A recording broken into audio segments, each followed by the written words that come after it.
Good afternoon sir. Good afternoon बच्चों। Sir नमस्ते बच्चे, नमस्ते। Hello sir. हेलो बच्चे। हेलो सर, इसका आर्कीबैक्टीरिया का सेल वाल बताइए तो सर। आर्कीबैक्टीरिया का सेल वॉल जो होता है वो स्यूडोपेप्टाइडोग्लाइकेन का बना होता है। किसका? स्यूडोपेप्टाइडोग्लाइकेन या स्यूडोम्यूरिन। और ये किसका पॉलीमर होता है? एन एसिटाइल ग्लूकोजामिन और एन एसिटाइल टेलोज अमीनोरेनिक एसिड, इनका पॉलीमर होता है।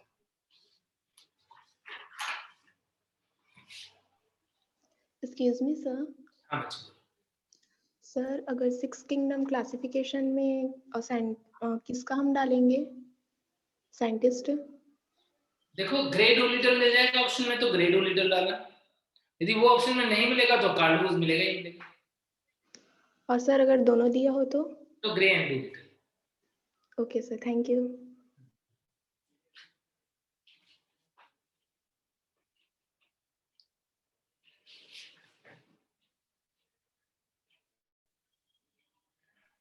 Hello sir.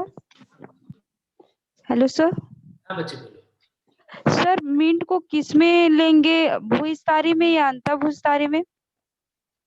मीट को? जी मिंट। मिंट को जी स्टोलोन यानी भूस्तारी। Okay sir.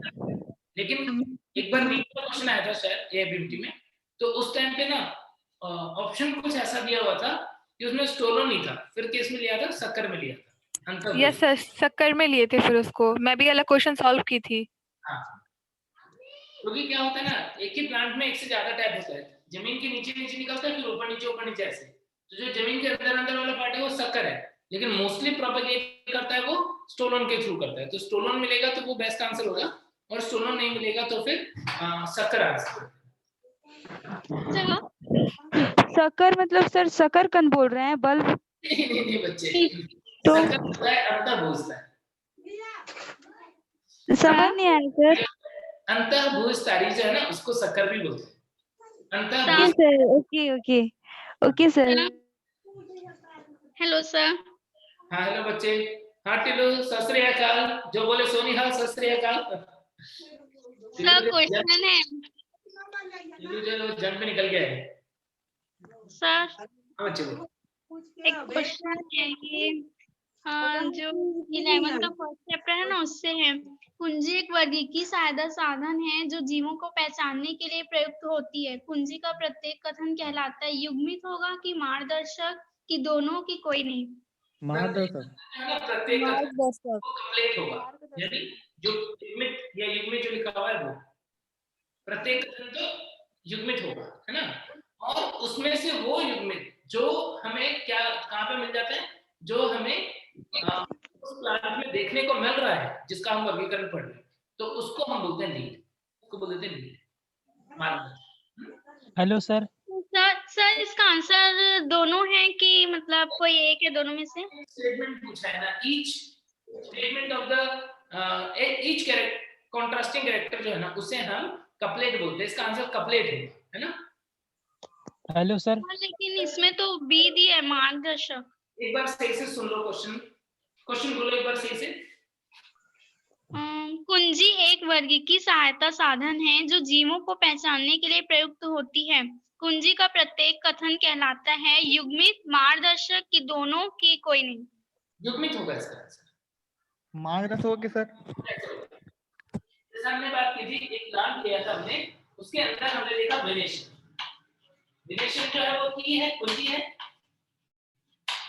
अब कुंजी का प्रत्येक कथन क्या है? इसका प्रत्येक कथन हो सकता है या तो जालिकावत रेटिकुलेट, या फिर हो सकता है पैरेलल। तो ये प्रत्येक कथन जो है, ये और ये प्रत्येक कथन, इसे हम क्या बोलते हैं? इसे हम बोलते हैं युग्मित, कपलिंग। और प्रत्येक कथन में से जो प्लांट के अंदर प्रेजेंट है उसे हम बोलते हैं लीड। ठीक है, तो इसका आंसर जो है वो एनसीईआरटी के अकॉर्डिंग देना है। एनसीईआरटी की लाइन पढ़ना, बिल्कुल लाइन मिलेगी तुम्हें। सब फिंगर टिप्स जो बुक है ना एमटीजी, उसमें ना ये मार्गदर्शक क्यों दिए हैं? नहीं मार्गदर्शन नहीं होगा, इसका आंसर तो युग्मित ही होगा। एक बार एनसीईआरटी की लाइन पढ़ना ना, रुको एक मिनट, तुम वेट करो, मैं एनसीईआरटी की लाइन पढ़ता हूँ। उसमें तो लीड दिया है सर। उसमें लीड दिया है क्या? हाँ, और एनसीईआरटी में? लक्षण को कपलेट कहते हैं। हाँ, एक मिनट रुको, मैं ना देख ही लेता हूँ ताकि हम कोई भी गलत आंसर वो ना कर पाए। देखो एग्जैक्ट, क्योंकि एनसीईआरटी की ना एग्जैक्ट लाइन से बनाया हुआ क्वेश्चन है। रुको, एग्जैक्ट लाइन क्या है एक बार देख ही लेते हैं। सर एनसीईआरटी में दिया है कि कुंजी में प्रत्येक कथन मार्गदर्शन का कार्य करता है। अच्छा, ऐसे लिखा हुआ है क्या? यस सर, यही लिखा है, मैं भी पढ़ रही हूँ अभी। मार्गदर्शक यस ही सर, होगा। Yes sir. तो फिर मार्गदर्शक होगा। सर दोनों क्यों नहीं हो सकता? मुझे तो लगा दोनों होगा।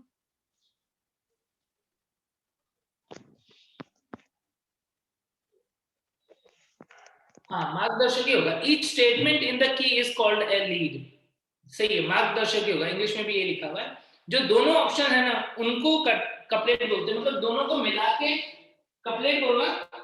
यदि दोनों को बोले, प्रत्येक ना बोले और बोले कि जो भी अल्टरनेट कैरेक्टर होते हैं तो कपलेट बोलना, और प्रत्येक जो है ईच स्टेटमेंट बोले या प्रत्येक बोले तो लीड ही बोलना। इसको एनसीईआरटी के अकॉर्डिंग ही करेंगे, है ना?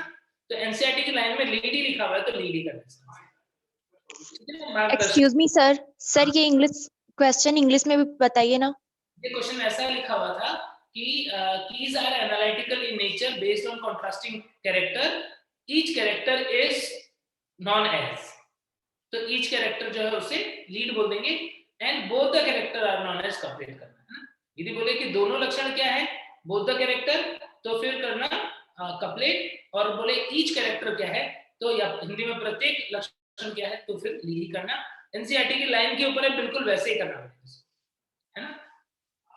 इसीलिए एनसीईआरटी पढ़नी जरूरी है। कई बार हम बोलते हैं ना कि एनसीईआरटी, तो एनसीईआरटी को लाइन बाय लाइन कई बार इस तरीके से क्वेश्चन में घुमा सकते हैं जहां पर दो आंसर सही लग रहे हो, जैसे कि इस क्वेश्चन में दोनों आंसर सही लग रहे हैं हमें, इसका आंसर जो है वो कपलेट भी सही लग रहा है और लीड भी सही लग रहा है, लेकिन हम आंसर क्योंकि दोनों सही है ना, तब हम प्रेफरेंस किसको देंगे? एनसीईआरटी को देंगे कि एनसीईआरटी में एज इट इज लाइन यदि कोई लिखा हुआ है तो फिर हम उसे आंसर कर देंगे। ठीक है सर ऑप्शन में दोनों भी दिया था तो कंफ्यूजन हो रहा था। हाँ, ऑप्शन दोनों दिया है, लेकिन ना प्रत्येक बोला है ना तो लीड ही बोलना ज्यादा ठीक रहेगा, है ना। एनसीईआरटी के अकॉर्डिंग भी बोलना ठीक रहेगा। यदि दोनों बोला होता ना दोनों, तब फिर हम कपलेट कर देते। बोथ बोला होता तो दोनों, प्रत्येक बोलेंगे तो लीड, है ना। इस तरीके से करना है इसको। सर एक और क्वेश्चन। हाँ बोलो। टेक्सोनॉमी कैटेगरी में जैसे जैसे स्पीसीज से फाइलम की तरफ जाते हैं तो सामान्य लक्षण की संख्या कम होगी कि ज्यादा बढ़ेगी, कि समान रहेगी कि अधिक या कम होगी? सामान्य लक्षण तो बढ़ जाएंगे, कम, है ना। सामान्य लक्षणों की संख्या जो है वो बढ़ जाएगी, स्पेसिफिक फीचर्स वेक्टर है, समान नहीं होगा। बट कम दिया है। एक बार पहले भी हमने बात की थी, समान और सामान्य में अंतर है। यदि समान लिखा होता समान तो फिर आंसर होता कम। सामान्य लक्षण लिखा है और सामान्य लिखा हुआ है सामान्य तो फिर ज्यादा। यस सर, मैंने पूछा था ये क्वेश्चन उस टाइम। करेक्ट कर लो। सर लेकिन ये बुक में मतलब बढ़ेगी लिखा है, सॉरी कम होगी। समान तो फिर वो क्वेश्चन में समान कर लो, सामान्य की जगह पे समान कर लो। वो हिंदी ट्रांसलेशन मिस्टेक है ना, हिंदी ट्रांसलेशन में मिस्टेक हुआ है। यदि समान लक्षण बोलेगा यानी कॉमन कैरेक्टर बिटवीन देम, तो फिर हम क्या बोलेंगे? कॉमन कैरेक्टर्स जो है वो कम हो जाएंगे, और जनरल कैरेक्टर्स की बात करें, सामान्य की बात करें, तो वो ऊपर ज्यादा होते हैं नीचे कम, है ना। वो करेक्ट कर लो। क्वेश्चन में सामान्य की जगह समान कर लो तो फिर आंसर क्या हो जाएगा? कम हो जाएगा। हेलो सर, हाँ ये मिथेनोजेंस पूर्णतः अवायवी होते हैं सर? हाँ, अवायवी होते हैं पूर्णतः। हाँ। Obligate analog. Hello sir. हाँ सर हाइड्रा जो है हाइड्रा में मार्फोलेक्सिस होता है या एपीमार्फोसिस होता है? हाइड्रा में मॉर्फोलेक्सिस होता है। मॉर्फोलेक्सिस क्या होता है? मॉर्फोलेक्सिस होता है कि जो हमने ट्रू रीजेनरेशन बोला था, ट्रू रीजेनरेशन, जन्म की विधि कि हाइड्रा को 2 टुकड़ों में काट दिया यदि तो दोनों टुकड़े अलग अलग जीव का निर्माण कर लेंगे, उसे हम मॉर्फोलेक्सिस बोलते हैं। तो हाइड्रा का मॉर्फोलेक्सिस होता है। एपिमॉर्फोसिस कि जाइगोट है या कोई एक ऑर्गन है उससे कोई दूसरा ऑर्गन डेवलप हो जाना, कोई दूसरा ऑर्गन बन जाना, उसे हम एपिमॉर्फोसिस बोलते हैं। Okay sir. हिंदी में क्या बोलेंगे? शुभम, ये जो क्वेश्चन बच्चे ने पूछा था वो एमटीजी का क्वेश्चन था, MTG NCERT at fingertips. Yes sir. Sir मॉर्फोलेशन हिंदी क्या बच्चे? हिंदी में क्या बोलेंगे? मॉर्फोलेक्सिस ही बोलेंगे हिंदी में भी, मॉर्फोलेक्सिस ही बोलते हैं। पूर्ण पुनरुद्भवन बोलते हैं, पूर्ण पुनरुद्भवन, उसके लिए टर्म है मॉर्फोलेक्सिस। Okay sir. सर पुनरुद्भवन और पुनर्जनन एक ही होता है ना? पुनरुद्भवन और पुनर्जनन हाँ एक ही होता है। लास्ट लेक्चर में हमने शायद इस पे बात भी किया था, एक ही होता है। सर हाँ बच्चे एक क्वेश्चन है बट बहुत लंबा है। बोलो। मतलब जीनस वर्गक से संबंधित गलत कथन चुने। ये संबंधित जातियों का समूह है। एक वंश में आवश्यक रूप से एक से अधिक जाति होती है। शेर, चीता, बाघ। बी रहेगा, बी। एक एक ऑप्शन को एनालाइज करते हुए चलेंगे, है ना। तुम जो पढ़ रहे हो ना, तो हम पहले एक ऑप्शन की बात कर लेंगे, सही की गलत है, फिर दूसरे की बात कर लेंगे, फिर तीसरे, ऐसे बात करेंगे, है ना। तो तुमने बोला सबसे पहले क्वेश्चन कि जीनस वर्गक जो है, वंश वर्गक जो है, उसके लिए कौन सा सही है ना? गलत है सर। कौन सा गलत है ये पूछा है ना। गलत चूज कर रहे हैं। अब पहला ऑप्शन बोलो। यह संबंधित जातियों का एक समूह है। बिल्कुल सही है ना। जीनस जो है वो क्या होता है? संबंधित जातियों का समूह होता है। पहला स्टेटमेंट बिल्कुल सही है। एक वंश में आवश्यक रूप से एक से अधिक जाति हो सकती है। ऐसा बोल रहे हैं कि एक वंश में आवश्यक रूप से एक से अधिक जाति हो सकती है, यानी हमेशा एक वंश में एक से अधिक जाति हो, ऐसा जरूरी है क्या? जैसे होमो की बात करें, एग्जांपल से जैसे होमो की बात करें, होमो एक वंश है, तो इसमें कौन सी जाति आती है? इसमें आती है होमो सेपियंस। होमो सेपियंस आती है ना। होमो के अंदर कौन आते हैं? Homo sapiens. Yes sir. Homo वंश का कोई और जाति भी तुम्हें पता है क्या? क्या हमारे समान वंश वाला भी कोई जाति है क्या? नहीं। इसका मतलब कई बार हम क्या देते हैं कि एक वंश में एक ही जाति होगी यदि one genus contains one species.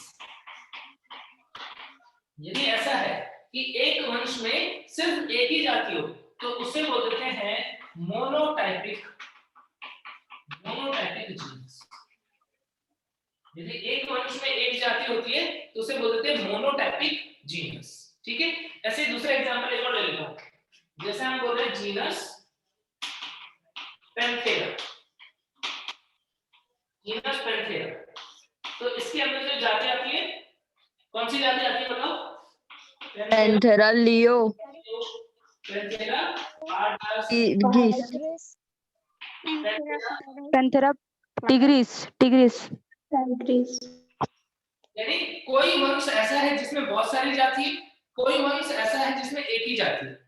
यदि बहुत सारी जाति होगी तो उसे हम क्या बोलेंगे? तब हम उसे बोलेंगे polytypic genus. One genus contains many species। यदि एक वंश में एक से अधिक जाति होगी तो उसे बोलोगे पॉलीटाइपिक जीनस। यानी जीनस जो है, वंश जो है, वो दो टाइप के हो गए। कौन कौन से? कुछ वंश ऐसे हैं जिसमें सिर्फ एक ही जाति आती है, कुछ वंश ऐसे हैं जिसमें एक से अधिक जातियां आती है। जिसमें एक ही जाति आती है उसको हम मोनोटाइपिक जीनस बोलते हैं, जिसमें बहुत सारी आती है उनको पॉलीटाइपिक जीनस बोलते हैं। ऐसे ही स्पीशीज के लिए भी बोल सकते हैं।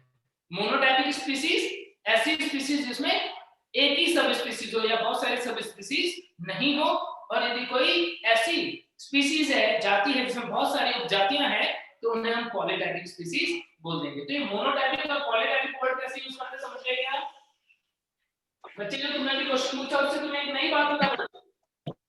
सर है ना? Hello sir. हाँ, स्टेटमेंट था वो रॉन्ग हो गया ना? सर यस, ये रॉन्ग है। ये रॉन्ग है। हाँ स्टेटमेंट रॉन्ग हो गया, ठीक है, गलती तो ढूंढना था। तो एक वंश में आवश्यक रूप से एक ही जाति हो ऐसा जरूरी नहीं है। सर। हाँ सर लेकिन एनसीईआरटी में तो दिया है कि वंश समीपस्थ संबंधित स्पीसीज का एक समूह होता है। हाँ सही है ना। तो और जिसमें संबंधित जाति नहीं होगी तो नहीं होगा। नहीं होगा, तो वो अकेले उसका एक ही जीनस होगा, उसके अंदर एक ही स्पीसीज होगी, है ना? तो ध्यान रखना, आवश्यक रूप से, हम तो एग्जांपल के थ्रू देख रहे हैं ना, आवश्यक रूप से ऐसा हमेशा नहीं है। हो सकता है किसी में एक ही जाति हो, किसी में एक से ज्यादा जाति हो। बट तो ये क्या जनरली क्या होता है, मोस्टली हम क्या देखते हैं, मोस्टली तो हम पॉलीटाइपिक जीनस वाली कंडीशन देखते हैं। सामान्यतः तो क्या होता है पॉलीटाइपिक कंडीशन। सर हाँ बच्चे। सर एक क्वेश्चन है, species are consider as, sir उसमें डाउट हो रहा है। आहुति बोल रहे हो क्या? Yes sir. अच्छा, तुमने ये ऑप्शन उसके लिए लिखा हुआ है, real unit of classification, the lowest unit of classification. Species जो है वो तो लोएस्ट यूनिट ऑफ क्लासिफिकेशन होगा, रियल यूनिट ऑफ क्लासिफिकेशन तो टैक्सॉन है, वर्गक है। समझ गए क्या? जो सबसे निचली यूनिट होती है क्लासिफिकेशन के अंदर वो होती है क्या, वो होती है स्पीसीज। और रियल यूनिट की यदि हम बात करें उसे हम बेसिक यूनिट भी बोल सकते हैं, और रियल यूनिट की बात करें तो रियल यूनिट जो है वो टैक्सॉन है। समझ गए क्या होती? Yes sir. और सर एक क्वेश्चन है, which one of the internationally recognized binomial nomenclature was developed in his book? बच्चों तुमको कल सर ने भी बाद में अलग से भी बोला कि ना, कि जब आप क्वेश्चन पूछते हो तब माइक ऑन करो, अपना क्वेश्चन हो जाए तो माइक ऑफ कर लो।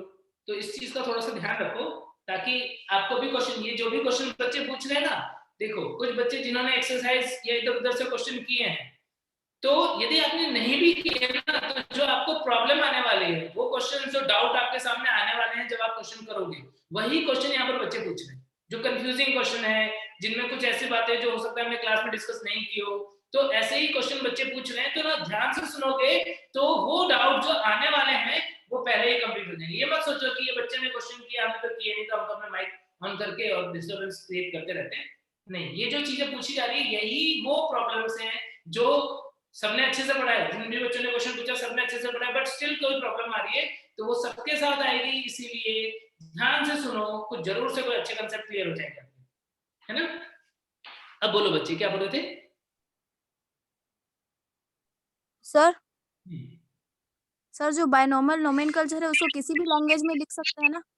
किसी भी लैंग्वेज में लिख सकते हो, बिल्कुल सही बात है। Yes sir. सर मैं चैट में अपना क्वेश्चन लिखती हूँ, आप आंसर बता दीजिए ना। मानसी पूछ रही है कि a duplicate of nomenclature type is termed by taxonomist as isotype। बिल्कुल सही बात है। उस एक बार हमने बात की भी थी, स्पेसिफिक के बारे में एक बार बताया था, याद है कि बहुत सारे टाइप स्पेसिमेन होते हैं। सिम टाइप होता है यदि बहुत सारे टाइप स्पेसिमेन मेन खत्म हो गए, उसके बाद हमने बहुत सारे अलग अलग स्पेसिमेन बना करके उनको साथ में रखा हुआ है प्लांट को या ऑर्गेनिज्म को डिस्क्राइब करने के लिए, तो उसे सिम टाइप बोलते हैं। नियो टाइप होता है यदि जो ओरिजिनल प्लांट स्पेसिमेन था, वो जो टाइप स्पेसिमेन वो खत्म हो गया, वो कहीं खो गया या कुछ हो गया, उस केस में यदि हम नया कोई टाइप स्पेसिमेन यूज करते हैं तो उसे बोलते हैं neo type.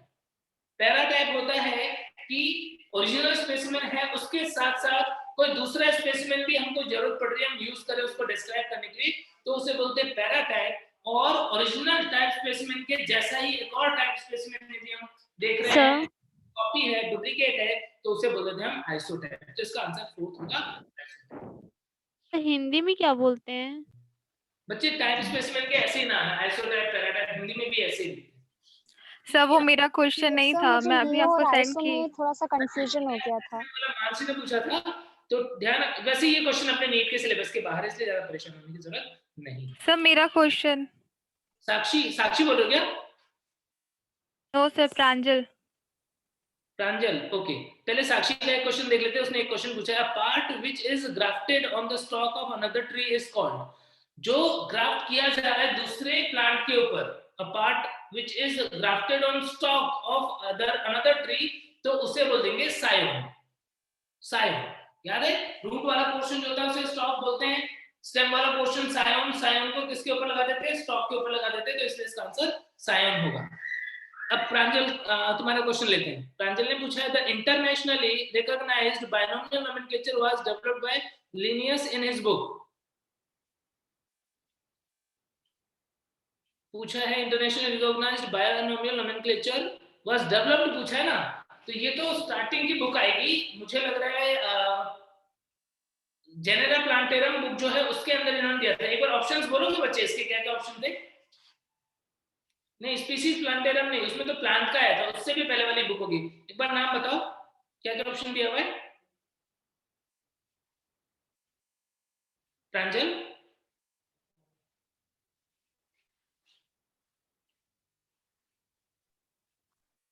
Philosophy of botany का, यस, हाँ ये बुक सही लग रही है. और बोलो, और क्या ऑप्शन था? फिलोसॉफी ऑफ बॉटनी का एक बुक आई थी, उसके अंदर ये थी. हाँ ये एक बुक है फिलोसॉफी ऑफ बॉटनी का. दूसरी बुक का नाम बताओ. क्योंकि ये जो हम स्पीसीज प्लांटेरम और सिस्टेमा नेचुरली की बात करते हैं ना, ये तो प्लांट और एनिमल के रिलेटेड बुक थी, और उसके पहले वाली बुक जो थी ना, उसके अंदर ही उन्होंने क्या किया था, ये बायनोमियल की इंफॉर्मेशन जो है डेवलप करने के लिए इंफॉर्मेशन जो है वो उन्होंने पहले ली थी. सर, हाँ बच्चे बोलो. बॉटनिकल गार्डन का मेन पर्पस होता है आनंद लेने हेतु, कि ट्रॉपिकल पौधों के कंजर्वेशन के लिए, कि जर्म प्लाज्म कम, एग सिटू कंजर्वेशन, कि जंगली egg Situ conservation. Yes sir. हाँ सर आंसर ना फिलोसॉफी ऑफ बॉटनी का ही होगा. सर बट उसमें तो आंसर स्पीसीज प्लांटेरम पे है सर. यस सर, आंसर यही है. मैं कंफर्म करना चाह रही थी. ओके, स्पीसीज प्लांटेरम वाली बुक जो है ना, वो पर्टिकुलरली प्लांट के लिए आई थी, लेकिन बायनोमियल के लिए जो रूल आए थे ना वो पहले ही आ गए थे. फिलोसॉफी ऑफ बॉटनी का नहीं आ गए थे. गलत दिया हुआ है आंसर. यस सर, यही आंसर दिया हुआ है इंग्लिश वाली बुक में. Hello sir. क्या दिया हुआ है सर? यही जो आप बोल रहे हो, आंसर ए, फिस्टोफॉस्पिया बॉटनिका. ये सही आंसर है. कंफ्यूज मत हो, क्वेश्चन जो पूछा है ना वो अलग चीज. क्वेश्चन ये पूछा है कि बायनोमियल सिस्टम जो उन्होंने दिया था वो किस बुक में उन्होंने दिया था, डेवलप किया था. तो पहले आ गई थी फिलोसॉफी ऑफ बॉटनी का, उसके अंदर उन्होंने बायनोमियल के बारे में बता दिया था, कुछ नाम भी दिए थे, लेकिन बाद में बहुत सारे प्लांट और एनिमल के नाम जो आए थे वो आए थे किसके अंदर? स्पीसीज प्लांटेरम और सिस्टेमा नेचुरली में. तो ये क्वेश्चन हालांकि अपने सिलेबस से बाहर का है, बट ध्यान रखना इंफॉर्मेशन पहले फिलोसॉफी ऑफ बॉटनी का में आई थी बायनोमियल नोमेनक्लेचर की, बाद में उसको यूज करके स्पीसीज प्लांटेरम और सिस्टेमा नेचुरली में प्लांट और एनिमल के नाम लिए थे. ठीक है, एक बार दुर्गेश का क्वेश्चन ले लेते हैं. दुर्गेश पूछ रहा है कि यदि अगेव की एक कोशिका में एक्स क्रोमोसोम है तो इसकी अंड कोशिका में कितने क्रोमोसोम होंगे? देखो एग एन होता है ना, प्लांट की कोई नॉर्मल सेल है वो 2n होती है, और जो एग होता है अंड कोशिका जो होती है वो n होती है. तो यदि एक कोशिका में x क्रोमोसोम है तो अंड कोशिका में क्या हो जाएगा? x/2 हो जाएगा. यस, टिल्लू बिल्कुल सही बोल रहे हैं, मानसी भी बिल्कुल सही बोल रही है. सर सुनिए ना सर, एक बार और का एक और सेम क्वेश्चन है सर. यदि एगेव की एक पत्ती की कोशिका में 100 क्रोमोसोम है तो इसके पत्रकंद की एक कोशिका में क्रोमोसोम की संख्या कितनी होगी? किसमें पूछ रहे हैं? पत्ती में दिया हुआ है x, और पूछ किसमें रहे? इसके पत्रकंद में कोशिका की संख्या कितनी होगी? इसके पत्र कोशिका में क्रोमोसोम की संख्या, पत्रकंद में पत्रकंद में एक कोशिका में क्रोमोसोम की संख्या. पत्रक में एक बार लिख दो ना इस पे, क्या कि कौन सी सेल में पूछ रहा है वो लिख दो बस. कौन सी सेल में पूछ रहा है वो लिख दो बस. ये नहीं पता पड़ा कि कौन सी सेल में पूछ रहा है. सर ये वाला आंसर समझ नहीं आया मेरे को. कौन सा वाला?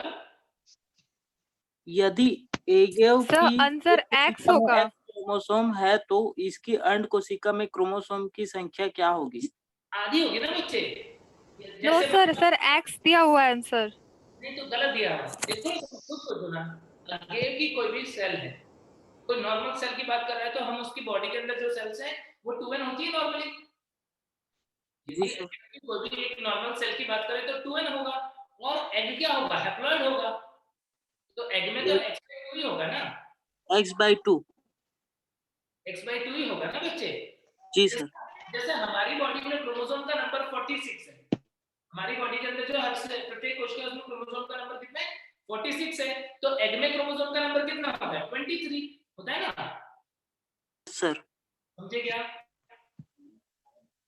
इसके पत्रकंद की कोशिका में क्रोमोसोम, अब इसका आंसर क्या होगा? इसका आंसर एक्स ही होगा, क्योंकि पत्रकंद जो है, पत्रकंद मतलब बल्बिल की बात कर रही है, और वो क्या है वेजिटेटिव रिप्रोडक्शन। यस सर, है ना? यस यही क्वेश्चन मैं देख रही थी, ओके ओके, तो इसलिए एक्स लग रहा था। इसमें एक्स होगा ना सर? एक्स जो भी बॉडी के अंदर वेजिटेटिव सेल है वो 2n है, ठीक है ना? वेजिटेटिव सेल जितनी भी है वो 2n है, और जो एग और मेल गैमेट होगा वो कितना होगा? वो n होगा। इस कांसेप्ट को यूज करना है क्वेश्चन करते हैं, कर लोगे यूज? कर लोगे ना सर? एक बार और बताइए तो सर, वन टाइम और बता रहा हूं, ध्यान से सुनना कि बॉडी के अंदर जितना भी वेजिटेटिव सेल है, कायिक कोशिका है, उन कायिक कोशिका के अंदर क्रोमोसोम का नंबर जो होता है वो 2n होता है।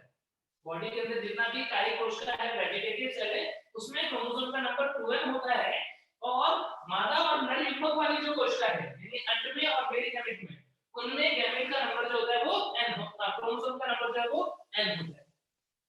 समझ गए? कौन 2n होता है, कौन n होता है? Yes sir. हां, यदि ये बात समझ आ गई कि कौन 2n होता है, हेलो सर। तो ये क्वेश्चन कर पाओगे। Hello sir. हेलो सर जी। हां बच्चों बोलो। सर मैं एक सेंटेंस बोल रही हूँ, उसको एक्सप्लेन कीजिएगा ना।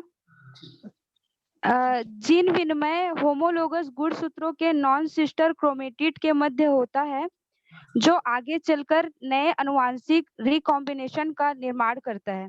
इसको एक्सप्लेन कीजिए ना। तो एक्सप्लेन कर देता हूँ। वैसे ये जो टॉपिक है वो सेल डिवीजन में हम लोग पढ़ेंगे, लेकिन तुमने पूछ लिया है तो मुझे ज्यादा उसमें मतलब टाइम नहीं लगेगा, इसलिए मैं यहाँ पे एक्सप्लेन कर देता हूँ। देखो क्या होता है होमोलोगस क्रोमोसोम का मतलब क्या होता है। जैसे बच्चे कौन, क्या नाम है तुम्हारा? सर प्रतिमा। प्रतिमा। ठीक है, प्रतिमा। तो प्रतिमा जो है, तुम्हारे अंदर क्रोमोसोम का नंबर कितना है 44 ऑटोसोम से, और यानी क्या बोलूं 22 पेयर, ऐसा बोलोगे 20, तुम्हारे अंदर 22 पेयर ऑटोसोम से, 22 पेयर सर। हाँ सर।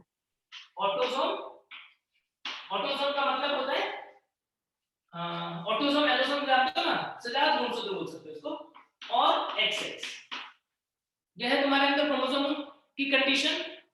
अब क्या हुआ, ये 22 पेयर क्यों लिख रहे हैं हम? क्योंकि तुम्हारे मम्मी से और तुम्हारे पापा से, तुम्हारी मम्मी से 22 क्रोमोसोम आए और तुम्हारे पापा से भी 22 क्रोमोसोम तुम्हारे अंदर आए। तुम्हारे अंदर कितना होगा 22 पेयर।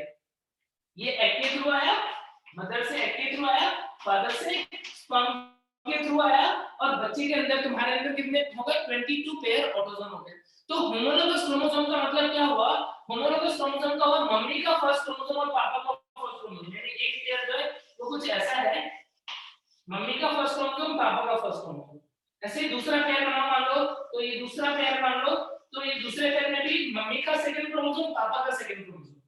तो इन क्रोमोसोम को बोलते हैं होमोलोगस क्रोमोसोम। ये एक होमोलोगस क्रोमोसोम पेयर है, ये दूसरा होमोलोगस क्रोमोसोम पेयर है। तो होमोलोगस क्रोमोसोम का मतलब समजात गुणसूत्र का मतलब क्या होता है कि वो गुणसूत्र का जोड़ा जो एक मम्मी से आया है और एक पापा से आया है। अब क्या होगा, जब तुम्हारे अंदर जब आगे जाकर के रिप्रोडक्शन होगा, बच्चे बनने होंगे, उस टाइम पर क्या होगा, उस टाइम पर ये जो क्रोमोसोम है, क्रोमोसोम फर्स्ट क्रोमोसोम, अब ये क्रोमोसोम क्या करेगा, अब बच्चे में तुमको क्या करना है, एक इनमें से एक ही जाएगा हमेशा। मदर से कितना है 22, तो तुम्हारे पास फर्स्ट क्रोमोसोम का जो पेयर है, इस पेयर में से एक क्रोमोसोम एक एग के अंदर जाना है, दूसरा क्रोमोसोम किसी दूसरे एग के अंदर जाना है। अब क्या हो, यदि ये एज इट इज ट्रांसफर होता हो, तब तो क्या होगा कि बच्चों में नए मिक्स कैरेक्टर आने के चांसेस कम रहेंगे। यानी जो प्रतिमा का बच्चा होगा, प्रतिमा का बच्चा किसके जैसे कैरेक्टर वाले होगा, या तो प्रतिमा की मम्मी जैसा या प्रतिमा के पापा जैसा, या ऐसा भी हो सकता है कि इसका एक बच्चा है जिसमें प्रतिमा की मम्मी और पापा दोनों के कैरेक्टर आ रहे हैं, ऐसा भी हो सकता है क्या? यस। वेरिएशन तो कहाँ आया? वेरिएशन तब आया जब हमने देखा कि एक बच्चे के अंदर कुछ कैरेक्टर उसके दादा के हैं, कुछ कैरेक्टर दादी के हैं, दोनों के मिक्स कैरेक्टर आ गए। कैसे आ गए भाई? उसके लिए क्या करना होगा, जब एस फेज में इसके अंदर क्या है, ये एक क्रोमोसोम है, इसके अंदर कितने डीएनए होते हैं? एस फेज में डीएनए का रेप्लिकेशन हो जाता है, तो ये जो एक क्रोमोसोम दिख रहा है इसके अंदर 2 क्रोमेटिड है, 2 डीएनए है, कुछ इस टाइप से। ये भी एक क्रोमोसोम है, तो एस फेज में रेप्लिकेट हो जाएगा, तो क्या हो जाएगा इसके अंदर 2 डीएनए हो जाएंगे। तो इसके क्रोमोसोम्स में ऐसे 2 डीएनए बनते हैं, एस फेज में होता है। यदि मैं इसी क्रोमोसोम को थोड़ा और अच्छे से बनाऊं, तो फिर इसकी वो स्टेज जिसमें क्रॉसिंग ओवर होता है, तो ये जो 2 क्रोमेटिड मैंने यहाँ पे एक साथ चिपके हुए बनाए, वो अब तुम्हें अलग अलग दिख रहे हैं, कुछ इस तरीके से। तो अब एक क्रोमोसोम के अंदर कितने क्रोमेटिड है बताओ? एक क्रोमोसोम के अंदर कितने क्रोमेटिड है? 2 क्रोमेटिड, एक क्रोमेटिड ये वाला, एक क्रोमेटिड ये वाला, 2 क्रोमेटिड दिख रहे हैं। अब ये दोनों क्रोमेटिड जो है, इन्हें ही हम क्या बोलते हैं? Sister chromatid. ये दोनों क्रोमेटिड क्या है? Sister chromatid.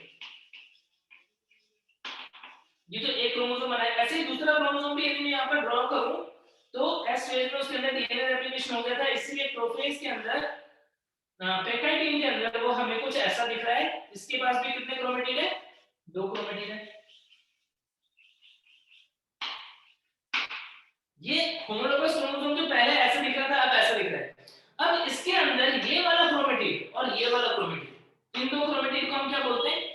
इनको बोलते हैं हम नॉन सिस्टर क्रोमेटिड। क्या बोलते हैं? Non sister chromatid. Sister chromatid क्या होता है और नॉन सिस्टर क्रोमेटिड क्या होता है, समझ गए क्या बच्चे? प्रतिमा यस सर। क्या क्या पता पड़ गया? होमोलोगस क्रोमोसोम का रियल मीनिंग पता पड़ गया? Yes sir. सिस्टर क्रोमेटिड क्या होता है और नॉन सिस्टर क्रोमेटिड क्या होता है, वो पता चल गया? जी सर। अब क्या होगा, अब पेप्टाइड के अंदर जब क्रॉसिंग ओवर होगा, तो कुछ सेगमेंट्स जैसे यहाँ से एक दूसरे में ऐसे ओवरलैप करेंगे और सेगमेंट एक्सचेंज करेंगे। ये वाला सेगमेंट इसके ऊपर जुड़ जाएगा, ये वाला इसके ऊपर जुड़ जाएगा, एक्सचेंज हो जाएंगे। यानी अब तुम्हारा क्रोमोसोम जो है वो कैसा हो गया? एक ही क्रोमोसोम के ऊपर इतना पोर्शन ये वाला और इतना पोर्शन ये वाला, यानी एक ही क्रोमेटिड के ऊपर आधा पार्ट मम्मी वाला और आधा पार्ट पापा वाला। तुम्हारे मम्मी वाला और पापा वाला आ गया कि नहीं आ गया? यदि ये एज इट इज बच्चे में जाता, बिना क्रॉसिंग ओवर के एज इट इज बच्चे में जाता, तो बच्चे में क्रोमोसोम नंबर 1 का कैरेक्टर या तो पूरा मम्मी वाला होता या पूरा का पूरा पापा वाला होता। लेकिन यदि यहाँ पर क्रॉसिंग ओवर हो गया, तो जो एक क्रोमोसोम बच्चे में जाएगा, उसमें कुछ पार्ट तुम्हारी मम्मी के डीएनए वाले होंगे और कुछ पार्ट तुम्हारे पापा के डीएनए वाले हो जाएंगे। किसकी वजह से? Crossing over between non sister chromatid. Okay sir. Yes sir. Sir इसी से वेरिएशंस आते हैं ना? क्या हो रहा है? या पुनर्योजन हो रहा है डीएनए का, तो नॉन सिस्टर क्रोमेटिड के बीच में होने वाले पुनर्योजन की वजह से बच्चों में क्या होता है? वेरिएशन ज्यादा आ जाते हैं, डिफरेंस आ जाते हैं। क्यों? क्योंकि अब ये क्रोमोसोम आधे जीन तुम्हारी मम्मी के और आधे जीन तुम्हारे पापा के कैरी करके ले जाएंगे। इसका मतलब तुम्हारा जो बच्चा होगा, उस बच्चे के अंदर हो सकता है कि सेम क्रोमोसोम पे भी आधे लक्षण तुम्हारी मम्मी जैसे हो और आधे लक्षण तुम्हारे पापा जैसे हो, यानी एक ही बच्चे के अंदर मिक्स कैरेक्टर आ जाए, नए नए कैरेक्टर। आगे बात समझ में? सर ये जेनेटिक्स का क्वेश्चन है ना? हाँ, क्वेश्चन है या फिर सेल का क्वेश्चन है, ये भी मान सकते। बायोलॉजी में सर ये क्वेश्चन किस में? इसीलिए बायोलॉजी में यदि कोई एक टीचर सारा जानता हो तो बहुत ही अच्छी बात है, ताकि वो तुम्हारे को किसी भी टॉपिक की चीज जो है वो सही से लिंक करके बता सके। ठीक है। और म्यूसाइट ट्विन डिप्लॉयड होगा तो 20 क्रोमोसोम। कौन सा क्वेश्चन पूछे थे? अच्छा, मक्के की एक मियोसाइट में 20 क्रोमोसोम है। सोमेटिक सेल में कोशिकाओं की संख्या क्या होगी? बच्चों मियोसाइट का मतलब ध्यान रखना। यदि किसी बच्चे को मियोसाइट का मतलब ध्यान है तो उसका क्वेश्चन कभी भी गलत नहीं होगा। मियोसाइट हर उस सेल को बोलते हैं जिसके अंदर मियोसिस होगा या जिसमें मियोसिस होता है। यानी हमेशा क्या होता है? मियोसाइट जो है वो सेल है जिसके अंदर क्या होगा? मियोसिस होगा।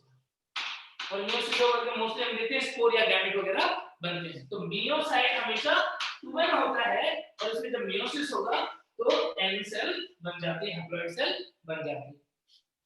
आई बात समझ में? तो मियोसाइट कैसा होगा? 2n। किस बच्चे ने लिखा? साक्षी ने लिखा कि मियोसाइट 2n होता है, डिप्लॉइड होता है। ठीक है, सोमेटिक सेल सर 2n होता है तो इसलिए 20 क्रोमोसोम। बहुत ही अच्छे बच्चे। बोलो। Hello sir. सर ये क्वेश्चन सर वो समझ में नहीं आ रहा है, मैं आपको बता रही हूँ। सर निम्नलिखित में से किस एक जोड़े के दोनों पौधों के पत्तियों के टुकड़ों से कायिक प्रजनन किया जा सकता है? पत्तियों से बोल रहे सर, समझ में नहीं आ रहा है।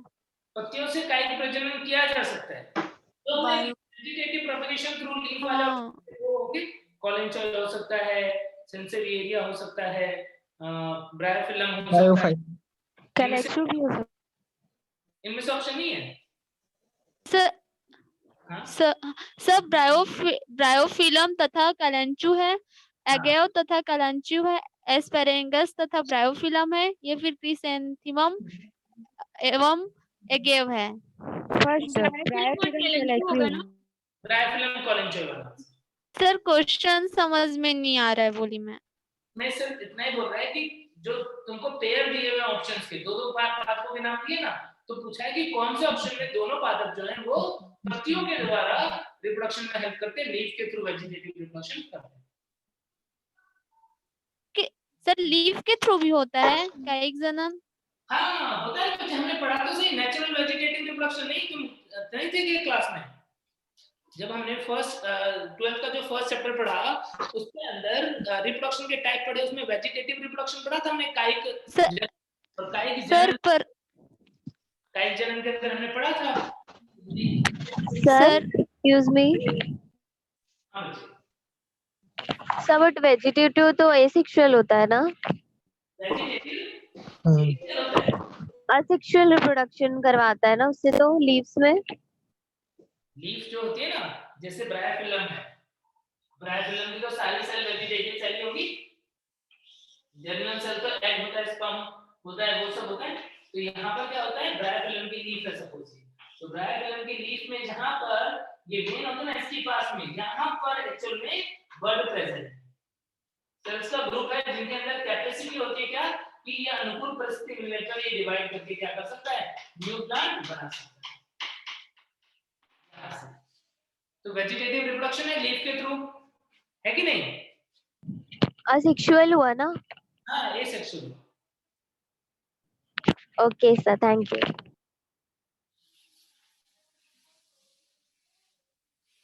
और बोलो। Hello sir. हाँ बच्चे बोलो। सर मैं एक क्वेश्चन बोल रही हूँ, उसको बताइएगा, ऑप्शन भी बताऊंगी साथ में। निम्नलिखित में से कौन अकशाभिक युग्मकों की सहायता से समयुग्मता दर्शाता है? ऑप्शन है सार्गेशम, सार्गेशम, एक्टोकार्पस, यूलोथ्रिक्स, स्पायरोगारा दिया हुआ है। स्पायरोगारा। सर तो बाकी ऑप्शन क्यों नहीं है, वो एक्सप्लेन कर दीजिए ना। बाकी के अंदर देखो यूलोथ्रिक्स के अंदर, अब ये जो क्वेश्चन है ना इस चैप्टर में तो दिया हुआ है, लेकिन इसको करने के लिए नॉलेज डिटेल चाहिए। या तो तुम याद रख लो अभी, या तो फिर मुझे क्यों पता है, मुझे पता है कि यूलोथ्रिक्स जो है, यूलोथ्रिक्स का प्लांट ऐसा होता है और ऐसा प्लांट ऐसा है, और इसके अंदर कोई सेल जो है उसके अंदर वो गैमेट एंजाइम में कन्वर्ट हो जाती है और इस गैमेट एंजाइम के अंदर बनते हैं गैमेट। और वो गैमेट कैसे होते हैं, वो गैमेट होते हैं कुछ इस टाइप का, आइसोगैमेट तो होती है, लेकिन वो गैमेट जो है वो पेयर पैटर्नासिस होते हैं, एक जैसे बराबर साइज की गैमेट यहां पर होगी आइसोगैमी। लेकिन ये आइसोगैमी किससे हुआ, आइसोगैमी हुआ कशाभिका युक्त युग्मकों से, ठीक है, किसके अंदर, यूलोथ्रिक्स के अंदर। और जो दूसरे ऑप्शन तुमने बोले एक्टोकार्पस, तो एक्टोकार्पस के अंदर oogamete होती है, एक मेल गैमेट जो होता है वो मोटाइल होता है, फीमेल गैमेट नॉन मोटाइल होती है, ठीक है, तो वो तो वैसे ही नहीं होगा क्योंकि वहां पर आइसोगैमी होती नहीं है। और क्या ऑप्शन बोला था तुमने, और जो ऑप्शन बोला सार्गेशम, सार्गेशम था फर्स्ट ऑप्शन, उसमें भी oogamete होती है। अब स्पायरोगाइरा की जब हम बात करते हैं तो स्पायरोगाइरा के अंदर क्या होता है, दो स्पायरोगाइरा के फिलामेंट जो है सपोज ये है, तो इसमें से एक जो है वो नर युग्मक बन जाता है, एक जो है वो मादा युग्मक बन जाता है, जिसका क्लोरोप्लास्ट है, स्पाइरल क्लोरोप्लास्ट होता है ना, वो मैंने बताया, ये इनके न्यूक्लियस है, ये स्पायरोगाइरा है दो। जब इसके अंदर लैंगिक जनन होगा तब क्या होता है, ध्यान देना बच्चे, जब इसके अंदर लैंगिक जनन होता है तो यहाँ पर क्या होता है, इन दोनों के बीच में यहाँ पर एक ट्यूब के समान संरचना बन जाती है, जिसको हम बोलते हैं कॉन्जुगेशन ट्यूब, संयुग्मन नलिका। और इस ट्यूब से एक कोशिका का पूरा प्रोटोप्लाज्म, वो कोशिका जो नर की तरह काम कर रहा है, उसका पूरा का पूरा प्रोटोप्लाज्म विद न्यूक्लियस जो है वो ट्रांसफर हो जाता है दूसरे के, यानी क्या हो जाएगी, ये वाली सेल जो है वो तो हो जाएगी एम्प्टी, ये सेल क्या हो जाएगी, खाली कोशिका हो जाएगी, डेड सेल बन जाएगी, और ये वाली सेल के अंदर आकर इसका भी साइटोप्लाज्म और न्यूक्लियस, तो ये क्या बन जाएगा यहाँ पे फ्यूज होकर के जाइगोट, ठीक कपलिंग बना लेगा तो जाइगोस्पोर में कन्वर्ट होगा ऐसे। तो रिप्रोडक्शन कैसे हुआ देख लिया तुमने, जो कॉन्जुगेशन प्रोसेस है उसके थ्रू रिप्रोडक्शन हुआ, मेल गैमेट फीमेल के अंदर ट्रांसफर हुआ है, आइसोगैमी हुई है, लेकिन क्या फ्लैजिला बना, क्या फ्लैजिला बना, क्या नो सर, इसीलिए ये कशाभिका रही है। बच्चे ये पैरासेक्सुअल रिप्रोडक्शन नहीं है, पैरासेक्सुअल रिप्रोडक्शन इसलिए नहीं है क्योंकि ये जाइगोट है, ये तो संरचना बनी है जाइगोट है, और फिर इसके अंदर डिवीजन होगा और यहाँ से फिर निकल जाएंगे इसके बच्चे, तो ये बच्चे बनाता है, यानी इससे आगे बच्चा बनने वाला है। रिप्रोडक्शन की प्रक्रिया क्या होती है, जिसमें जीव अपने समान संतति उत्पन्न करता है, तो दो पैतृकों ने मिलकर के क्या किया, कॉन्जुगेशन किया, और उस मेथड से इसने रिप्रोडक्शन किया, जाइगोट बनाया, और उस जाइगोट से या जाइगोस्पोर से बच्चा बनता है, तो बच्चा बन रहा है, तो इसलिए इसको हम पैरासेक्सुअल नहीं बोलेंगे बल्कि सिर्फ सेक्सुअल रिप्रोडक्शन बोलेंगे। तो ध्यान रखना, स्पाइरोगायरा में पैरासेक्सुअल नहीं है, सेक्सुअल रिप्रोडक्शन है, समझ गए। थैलीटॉकी और आयरनोटॉकी जो बच्चे वर्ड है, ये थैलीटॉकी और आयरनोटॉकी वर्ड जो है वो रिलेटेड होता है किससे, ये रिलेटेड होता है पार्थेनोजेनेसिस से, यानी पार्थेनोजेनेसिस में जो तुम पढ़ते हो कि विदाउट फर्टिलाइजेशन डायरेक्टली जो ऑफस्प्रिंग है उसका फॉर्मेशन हो जाता है, तो उसे हम पार्थेनोजेनेसिस बोलते हैं। उसके अंदर थैलीटॉकी और आयरनोटॉकी वर्ड जो है वो रेस्पेक्टिवली फीमेल और मेल के बनने से रिलेटेड है, यदि बच्चा फीमेल है तो थैलीटॉकी बोल देंगे, मेल है तो आयरनोटॉकी बोल देंगे, ऐसे टर्म यूज करते हैं। सर वो ऐप में क्वेश्चन था drones in colony of honey bee originate by, तो उसमें ना आंसर अरेनेटॉकी आया था। हाँ, तो कैसे समझ नहीं आया। देखो क्या होता है, यहाँ पर तुम क्या देख पा रहे हो कि पार्थेनोजेनेसिस से क्या बना, मेल बना, पार्थेनोजेनेसिस देखो मेल, रुको मैं तुमको समझाता हूँ।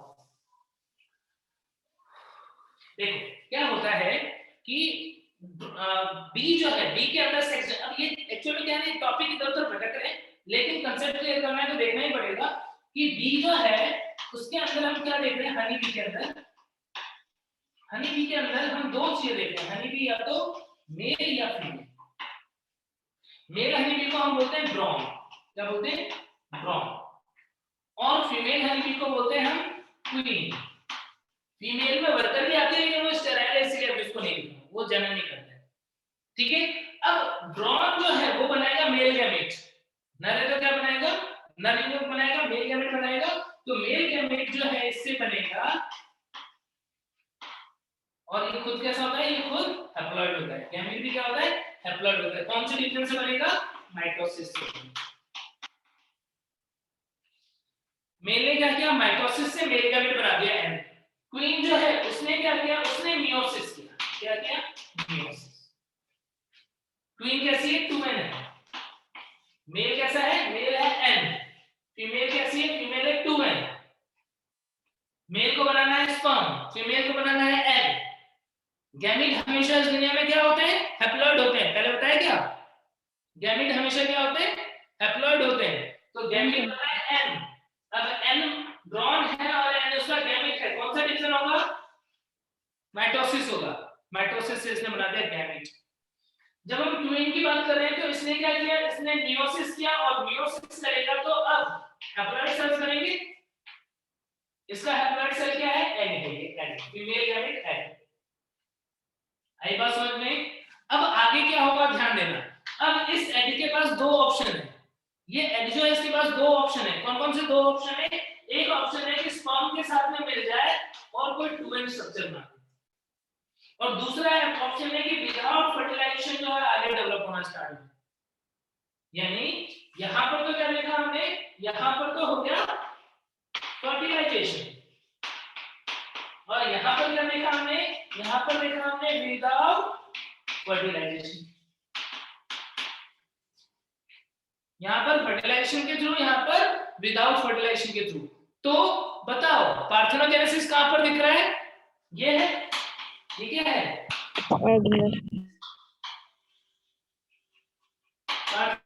पार्थेनोजेनेसिस है, बिना निषेचन के बच्चा बन जाए, एसेक्सुअल रिप्रोडक्शन का टाइप। अब पार्थेनोजेनेसिस में भी मैं दो टाइप की बात कर रहा हूं, थैलेटॉकी है आर्यनोटॉकी। यदि फीमेल बनती है तो थैलेटॉकी, मेल बन रहा है तो आर्यनोटॉकी। अब ये एन जो है वो मेल बनेगा कि फीमेल बनेगा बताओ? ये देखो मेल बनेगा। मेल बनेगा। इसके अंदर ड्रॉन के अंदर, और ये 2n आगे जाके किस में डेवलप हो जाएगी? ये डेवलप फीमेल में। फीमेल। फीड कर रहे हैं, और या फिर इससे बन सकती है वर्कर बी, वर्कर बी भी बन सकती है यदि बी ब्रांड खिला रहे। क्या खिलाती है इनको बाकी की जो उनकी कम्युनिटी के मेंबर है उस पर डिपेंड करता है। आई बात समझ में सब बच्चों को? तो इसका मतलब क्या, तुम्हें हनी बी के अंदर सेक्स डिटरमिनेशन वाला टॉपिक क्लियर हो गया यहाँ पर, और हनी बी के अंदर ड्रोन जो बनता है, मेल जो बनता है वो किससे बनता है? पार्थेनोजेनेसिस से बनता है या आर्यनोटॉकी से बनता है। क्लियर हो गई क्या बात बच्चे? सर सर एक बार और बताइए ना। पार्थेनोजेनेसिस में पढ़ेंगे या इसमें क्या आएगा? सर इसमें दो ऑप्शन और था, साइक्लिक पार्थेनोजेनेसिस और डिप्लॉयड पार्थेनोजेनेसिस। क्या क्या था? एक डिप्लॉयड पार्थेनोजेनेसिस और एक साइक्लिक पार्थेनोजेनेसिस। साइक्लिक पार्थेनोजेनेसिस नहीं है यहाँ पर। क्यों? क्योंकि फिर इससे आगे जाकर के क्या बनेगा? इससे आगे जाकर के फिर क्वीन बनेगी, तो इसलिए साइक्लिक नहीं है। ठीक है, आर्यनोटॉकी होगा, है ना? और डिप्लॉयड क्यों नहीं है सर? डिप्लॉयड नहीं है ना, देखो ना, यदि 2n से 2n बनता तो डिप्लॉयड होता, यदि 2n से 2n बनता तो डिप्लॉयड पार्थेनोजेनेसिस होता। डिप्लॉयड पार्थेनोजेनेसिस में तुमको बहुत डिटेल में पढ़ाऊंगा जब हम सेकंड चैप्टर पढ़ेंगे 12th क्लास का तब। लेकिन आपको पता पड़ा है ना, डिप्लॉयड पार्थेनोजेनेसिस मतलब डिप्लॉयड सेल के अंदर फर्टिलाइजेशन नहीं हो रहा है और डिप्लॉयड ऑर्गेनिज्म बन रहा है, तो हम उसे डिप्लॉयड पार्थेनोजेनेसिस बोलेंगे। ये डिप्लॉयड पार्थेनोजेनेसिस नहीं बल्कि हैप्लॉयड पार्थेनोजेनेसिस है। क्लियर है बात? Yes sir.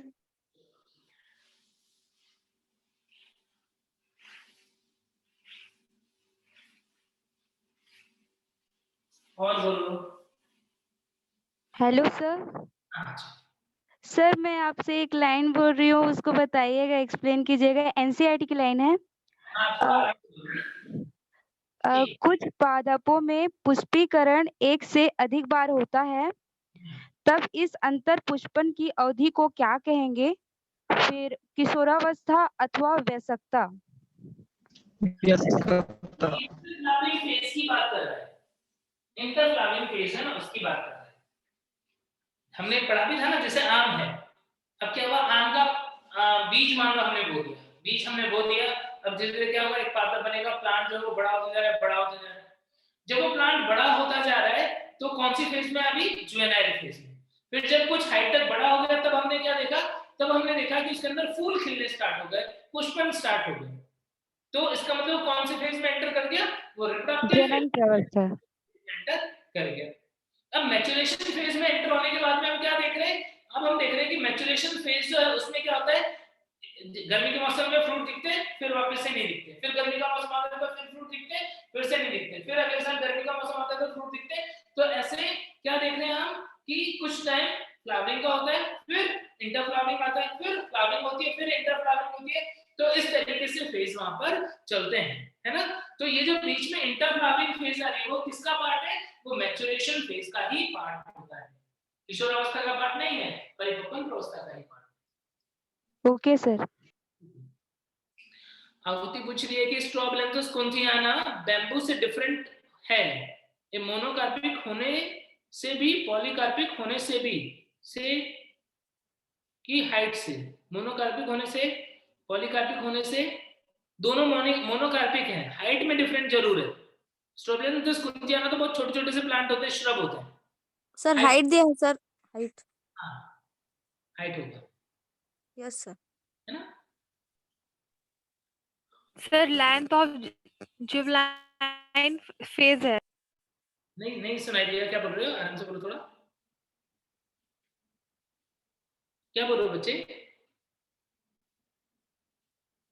सर ये मोनोकार्पिक भी है ना सर? दोनों मोनोकार्पिक है, डिफरेंट नहीं, फिर उसमें एक ही जैसे वही पूछ रहे हैं, डिफरेंट किस्म है। Yes sir. सर जो साइकॉन होता है उसमें इंटरनल बडिंग होता है कि एक्सटर्नल बडिंग होता है सर? साइकॉन?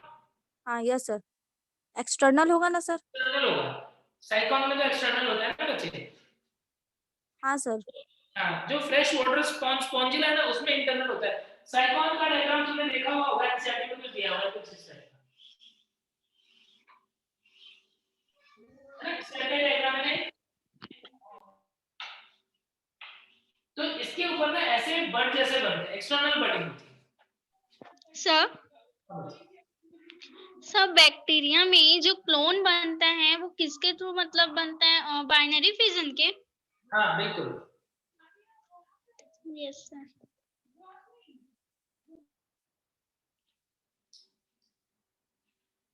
इंडिकेट रवि इंडिकेट की नहीं होता कभी, ब्रैकेटेड और इंडेंटेड की होता है।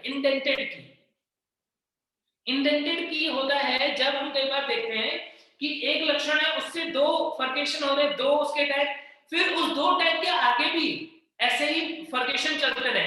जैसे मान लो हमने एक की ऐसा देखा कि ऑर्गेनिज्म जो है उसके अंदर नोटोकॉर्ड प्रेजेंट है कि नहीं है, तो ऐसे देखा हमने कि नोटोकॉर्ड एक की है, तो नोटोकॉर्ड जो है उससे आगे दो देखा कि नोटोकॉर्ड या तो प्रेजेंट है या फिर एब्सेंट है। अब जिनके अंदर नोटोकॉर्ड प्रेजेंट है उनके अंदर हमने देखा मान लो वर्टिब्रल कॉलम प्रेजेंट है कि नहीं है, तो वर्टिब्रल कॉलम प्रेजेंट और वर्टिब्रल कॉलम एब्सेंट। ठीक है, फिर मान लो जिनके अंदर वर्टिब्रल कॉलम प्रेजेंट है उनके अंदर भी ऐसे ही हम फीचर्स और देख रहे हैं। तो क्या होता है कि ऑल्टरनेट ऑप्शन ऐसे एक के बाद एक आते रहते हैं, तो ऐसी कीज को हम बोल देते हैं इंडेंटेड की।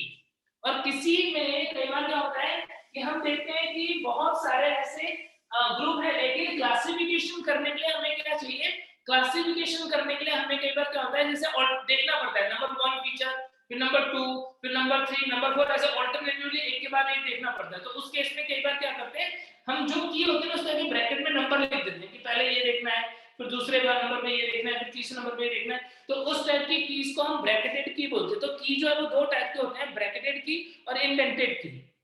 ठीक है ना, हालांकि इतने डिटेल में जाने की जरूरत नहीं है बच्चे, इस टाइप के क्वेश्चन ना कभी नहीं पूछे जाते, कभी नहीं पूछे ही नहीं गया आज तक ब्रैकेटेड और इंडेंटेड की के बारे में, इसीलिए मैंने इसको अपने लेक्चर में इंक्लूड भी नहीं किया। हेलो सर, तुम जब बुक सॉल्व करोगे ना तो कई बार ऐसे क्वेश्चन मिलेंगे बहुत ही मतलब अपने सिलेबस से दूर वाले क्वेश्चन, तुम पूछ सकते हो बेझिझक, मैं तुम्हें जरूर से सारे आंसर्स दूंगा, लेकिन ना मतलब अपने को उलझना नहीं है। अब तुम ये मत सोचना कि सर हम ब्रैकेटेड और इंडेंटेड कीज वगैरह जो उनको डिटेल में पढ़े क्या, नहीं, जस्ट आंसर पढ़ के उस क्वेश्चन को जाना है ना। Hello sir. सर पादप और प्राणियों में जो 3 प्रावस्थाएं होती हैं, किशोर प्रावस्था और जनन प्रावस्था और परिपक्वन प्रावस्था, तो गलत नहीं सॉरी वृद्धावस्था वाली जो प्रावस्था होती है लास्ट की, उन तीनों प्रावस्थाओं में के बीच संक्रमण के लिए हार्मोन उत्तरदायी होते हैं। इस सेंटेंस का मीनिंग समझाइए ना, समझ नहीं। अच्छा, इसका मीनिंग ये है कि जब तुम बच्चे थे, जब तुम जुवेनाइल फेज में थे तो तुम्हारी वेजिटेटिव ग्रोथ हो रही थी, फिर 13 साल में या 14 साल में 13 साल के आसपास तुम जो है वो जनन प्रावस्था में एंटर करते, रिप्रोडक्टिव फेज में एंटर करते। आखिर क्यों एंटर करते हैं? आखिर तुम्हारी बॉडी में ऐसा क्या चेंज हुआ जिसकी वजह से मेंस्ट्रुअल साइकिल स्टार्ट हो गया, एग बनने स्टार्ट हो गए, क्या चेंज हुआ? Hormone changes. Hormone sir. Yes, तो यही बोल रहे हैं कि हार्मोनल चेंज की वजह से ही क्या होता है, इस तरीके से ऑर्गेनिज्म जो उनकी फेजेस चेंज हो जाती है। अब जब फिर क्या होगा, अब तुम एडल्ट हो गए, बड़े हो गए, और फिर मान लो सपोज बढ़ते रहे रिप्रोडक्टिव फेज में एक लंबे टाइम तक 45 के आसपास क्या हुआ, फिर से बॉडी ने क्या किया, बॉडी ने हार्मोनल चेंजेस स्टार्ट किए और मेंस्ट्रुअल साइकिल स्टॉप हो गया। तब तुम कौन सी स्टेज में चले जाओगे, सेनेसेंस वाली स्टेज में चले जाओगे, है ना। तो ये चेंजेस जो है वो किसकी वजह से हो रहे हैं, हार्मोनल चेंजेस की वजह से प्रावस्थाएं बदल रही है। बिल्कुल प्लांट में भी ऐसा ही होता है, प्लांट के अंदर भी जो हार्मोन होते हैं वही रेस्पॉन्सिबल है उसकी फ्लावरिंग की, पुष्पन की। Okay sir. और बोलो। अच्छा, एक और भी इंफॉर्मेशन मैं तुम्हें दे देता हूँ कि कल का जो तुम्हारा एग्जाम है, 1 मिनट रुको, 1 मिनट में सर से बात कर लेता हूँ, फिर मैं तुम्हें बताता हूँ। Sir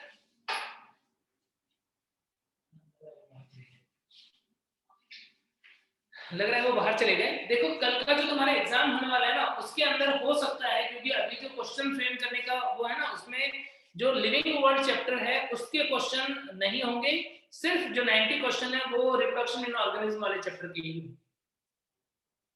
okay sir. जो है वो मैं तुम्हें नेक्स्ट एग्जाम जो होगा ना इसके बाद उसमें दूंगा बायोलॉजिकल क्लासिफिकेशन के साथ। सर सिर्फ रिप्रोडक्शन का? हाँ, सिर्फ reproduction in organism. Sir test परसों है ना? कल ही है ना? कल की परसों? परसों संडे है ना? कल सैटरडे है। कल सैटरडे। एक बार ना फिजिक्स वाले सर से भी पूछ लेना।